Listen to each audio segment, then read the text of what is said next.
C'est 60 ans et pas un jour de plus. Ni un, Ni 2, ni 3 ans de plus. C'est 60 ans et pas un jour de plus. Profit, faire payer les boursiers pour ceux de les retraites. Il n'y a pas à hésiter. Faut taxer les profits, faire payer les boursiers. L'Élysée, c'est pas un Matignon. C'est pas dans les salons qu'on obtiendra satisfaction. Retraite, salaire, pouvoir d'achat. C'est pas l'anglais et par l'action qu'on obtiendra satisfaction. C'est pas l'Élysée, c'est pas Matignon. C'est pas les salons qu'on obtiendra satisfaction. 38, 39, 40, 41, 42, 43. Allez, boulot, c'est beaucoup trop. 37,5 pour tous, ça suffit. C'est pas aux salariés de payer l'addition, payer les retraites, faut taxer les patrons. Rentrez du plan héros. Taxer les profits, faire payer les boursiers. Et on aurait pu l'espérer avec ce gouvernement qui se dit de gauche. Eh bien ces gens-là nous ont dit, ils ont tout promis. Et puis en fin de compte, ils sont comme les autres, ils ont tous menti. Eh bien oui, voilà, résultat des courses. Même Libération aujourd'hui dit, bah voilà, c'est un gouvernement qui favorise les patrons.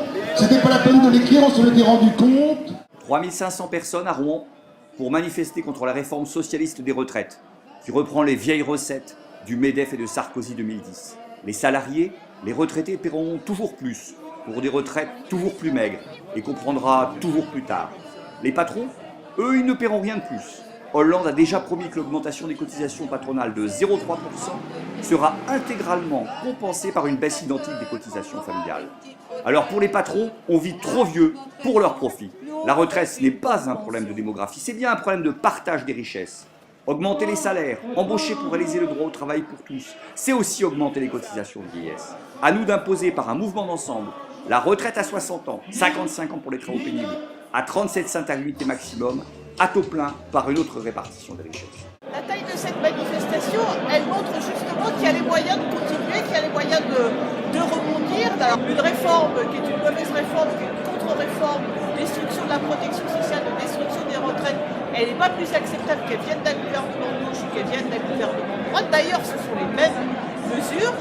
Cette manifestation, elle est un premier temps, un début. En 2010, on a été nombreux dans la rue, on a fait des journées de grève à répétition, on était majoritaire dans l'opinion, pourtant on a perdu. Sur comment on s'affronte effectivement avec ce gouvernement, parce qu'il n'y a pas de solution évidemment dans la négociation. Ce qu'il faut obtenir, c'est le retrait, et ça ne peut être obtenu qu'avec un rapport de force, qu'avec une mobilisation durable, mais qui se fixe comme objectif.